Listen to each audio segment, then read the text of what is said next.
হজরত বাবা Jalaluddin Rumi বাবার একটি কালাম আমি একটু আপনাদেরকে পড়ে শোনাই। আমি লিখে এনেছি এখানে। বাবা জালালউদ্দিন রুমি বাবা বলছেন, a guide has entered this life in silence. তোমার জীবনে একজন গাইড, একজন দীক্ষা গুরু এসেছিলেন নীরবে, নিভৃতে, নীরবে, নিশ্চুপভাবে, সাইলেন্টলি, একদম সাইলেন্টলি, যেখানে কোনো আওয়াজ নাই, শব্দ নাই, silent. His message is only heard in silence. তার যে বার্তা, তার যে কমান্ড, তার যে তোমার প্রতি যে কথা, সেটা শোনা যায় একমাত্র মৌনতায়, নীরবতায়, কথা নাই। তিনি বলছেন, take a sip of his precious wine and lose your self.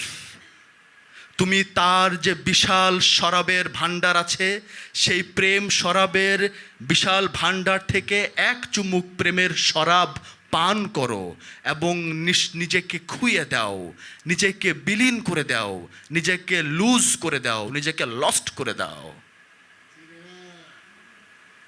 তিনি আবার বলছেন, don't insult the greatness of his love, for he helps all those who suffer in silence. তুমি তার ভালোবাসাকে অবহেলা করো না। সে নীরবে নিস্তব্ধে তাকেই ভালোবাসে যে নীরবে নিস্তব্ধে সমস্ত সাফারিং, সমস্ত কষ্ট নিজের বুকে একাই আলিঙ্গন করে নেয়। যে ভক্তটা তার সমস্ত কষ্টগুলোকে, তার সমস্ত দুঃখগুলোকে নীরবে, সাইলেন্টলি আলিঙ্গন করে নেয়, তার সাথেই মুর্শিদ সাইলেন্টলি কথা বলে। তার মেসেজটুকু তার কাছেই কনভে হয়, বার্তাগুলো তার কাছেই প্রেরিত হয়। সাইলেন্ট, শর্ত হচ্ছে সাইলেন্ট, কথা নাই। Polish the mirror between the breath. তোমার শ্বাস প্রশ্বাসের ভেতর দিয়ে সে আসা যাওয়া করে, এটাকে সাইলেন্টলি অনুধাবন করতে চেষ্টা করো।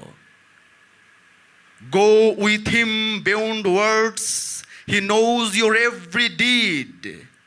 সে তোমার প্রতিটি পদক্ষেপ সম্পর্কে ওয়াকিবহাল। তোমার প্রতিটি সেকেন্ডে, তোমার নিঃশ্বাসে, তোমার বিশ্বাসে, তোমার ধ্যান ধারণায় তুমি যা চিন্তা করছো, তুমি যা কল্পনা করছো, সে সব কিছু সম্পর্কে ওয়াকিবহাল। তার ভালোবাসাকে তুমি ইগনোর করো না, তার ভালোবাসাকে তুমি টপকিয়ে যেও না, অবহেলা করো না। He is the one who moves the wheel of heaven in silence. সে এমনই এক সত্তা যে একাকী সমস্ত সৃষ্টি জগতের যেখানে যা কিছু আছে একা নিজ হাতে চক্র ঘুরিয়ে চলেছেন, নীরবে, নিভৃতে, নিশ্চুপতায়, হিরণ্ময় মৌনতায়, নীরবতায়। Every thought is buried in your heart.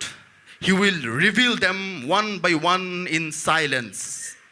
তোমার নিজের ভেতরে, তোমার নিজের অস্তিত্বের ভেতরে অনেক না জানা কথা লুকিয়ে আছে, গোপনে, তুমি যা নিজেও জানো না। সে দয়া করে তোমারই ভেতর থেকে, তোমারই বাসনা, তোমারই কামনা, তোমারই ইচ্ছা, সে তোমার মুখ দিয়ে টেনে হিচড়ে বের করে আনবে যে তুমি নিজেকে নিজে প্রকাশ করো। আমি কয়দিন মুখোশ পরে থাকব? আজকে আমি ভালো সেজে বসে আছি, কিন্তু আমার মুর্শিদ একদিন আমারই মুখ দিয়ে টেনে হিচড়ে বের করে নেবে আমার আসল রূপ। আমার ভিতরে যদি কদাকার রূপ থাকে, তাহলেও তিনি আমার মুখ দিয়ে, আমার কাজে সেটা টেনে হিচড়ে বের করে আমাকে কাঠগড়ায় দাঁড় করিয়ে দিবেন। অথবা আমার ভিতর যদি ভালো চিন্তাগুলোও থাকে, সেগুলোও তিনি একদিন পরিস্ফুটিত করে দেবেন। তার মোদ্দা কথা হচ্ছে, আমি আমার আসল রূপে আসবই, টুডে অর টুমরো, আজ অথবা কাল, নিস্তার নাই। Turn each of your thought into a bird and let them fly to the other world. তোমার মনের সমস্ত চিন্তা, দুশ্চিন্তা, টেনশন, চাওয়া পাওয়া সবগুলোকে পাখির মতো নিজের অস্তিত্ব থেকে, চিন্তা থেকে সরিয়ে দাও। সুস্থ হও। বাবা জাহাঙ্গীর আহ্বান করছেন, পীরের ধ্যান করো, মুর্শিদের ধ্যান করো এভাবে যেন তুমি মনে করো যে তুমি পরিপূর্ণ সুস্থ। তোমার ভিতরে কোনো দুশ্চিন্তা নাই, তোমার ভিতরে কোনো জাগতিক মোহ নাই। পরম শূন্যে, পরম শূন্যতায় আমি যেন আমার মুর্শিদকেই দেখছি। এই সাইলেন্স, এই নীরবতাটুকু আমার ভিতরে আসতে হবে। বাবা জালালউদ্দিন রুমি বাবা বলছেন, এই পাখিগুলোর কথা তিনি বলছেন। আমাদের ভেতর বিভিন্ন ধরনের বাসনা। একটা বাসনা হচ্ছে পেঁচার মতো, one is an owl, one is a falcon, one is a crow, each one is different from one another. আমাদের যে মনের বাসনাগুলো, সে বাসনাগুলোকে একটি পাখির সাথে তুলনা করেছেন। কোনোটা পেঁচা, কোনোটা চড়ুই, কোনোটা কাক, কিন্তু মূলে এই সমস্ত কিছুই এক। তিনি বলছেন, each one is different from one others but they are all same in silence. তুমি বস্তু জগতে দেখছো যে একটা পেঁচা, একটা চড়ুই, একটা কাক, বিভিন্ন পাখি, কিন্তু যখন তুমি হিরণময় মৌনতায় যাবা, যখন তুমি হিরণময় নীরবতায় যাবা, এক মুর্শিদকে আলিঙ্গন করে, আর কিচ্ছু নাই, আর কেউ নাই, আমি আর মুর্শিদ, আমার মুর্শিদ আর আমি, নিশ্চুপ নিভৃতে চলে যাবা, তখন বুঝতে পারবা বাহ্য জগতে তুমি যাদেরকে বিভিন্ন রূপে দেখেছো, নীরবতায় সবাই এক।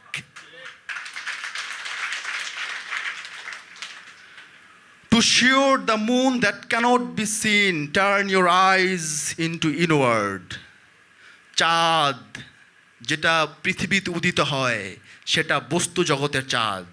ভেতরের চাঁদ তো তোমার নিজের ভেতরে, নিজের অস্তিত্বের ভেতরে নিজের চাঁদ সন্ধান করো। নিজের অস্তিত্বের ভেতরে নিজের ডুবে থাকা চাঁদকে সন্ধান করো। In this world and the next, don't talk about this and that. এইটা কি, ওইটা কি, এইটা হলে কি হবে, ওইটা হলে কি হবে, এইটা না হলে কি হবে, এই যে হিসাব নিকাশ, দেনা পাওনার হিসাব, এখান থেকে বের হয়ে যাও। Let him show your everything shining as one in silence. তাকে প্রমাণ করে দেখিয়ে দাও যে নীরবতায়, নিস্তব্ধতায় সবই একের মাঝে লীন হয়ে আছে। আল্লামা ইকবাল বাবা বলছেন, जिधर भी जाना सिर ऊंचा करके जाना, मगर एक ही नसीहत कर रहा हूँ, जब अपना शायक की मैखाना में दाखिल होना, जर्रा से जर्रा सर झुका कर जाना, क्योंकि ये तो बगावत का मुकाम नहीं, ये तो इश्क का मुकाम है। যেখানেই তুমি যাও, যে দিকেই যাও, যে রাজ্যেই যাও, যে কোনাতেই যাও না কেন, নিজের মাথাটা যদি তুমি উঁচু করে যেতে চাও তো যাও, এতে আপত্তি কিছু নাই। কিন্তু অ্যাজ অ্যান্ড হোয়েন, যখন তুমি তোমার নিজের মুর্শিদের মেয়খানায়, আস্তানায় প্রবেশ করবে, তখন সেরটা ঝুঁকিয়ে প্রবেশ করো। কেন? বিকজ এটা হচ্ছে এমন একটা জগৎ, এটা হচ্ছে এমন একটা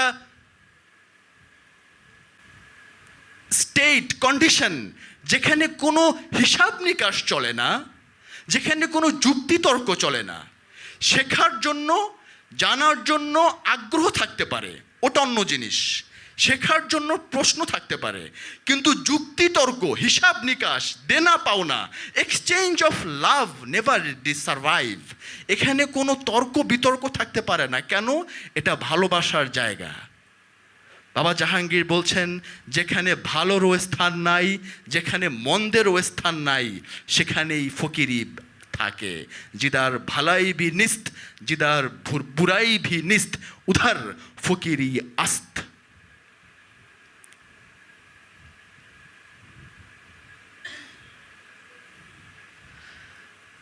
এমন একটি সূক্ষ্ম জায়গা থেকে মুর্শিদকে ভালোবাসা সম্ভবপর না।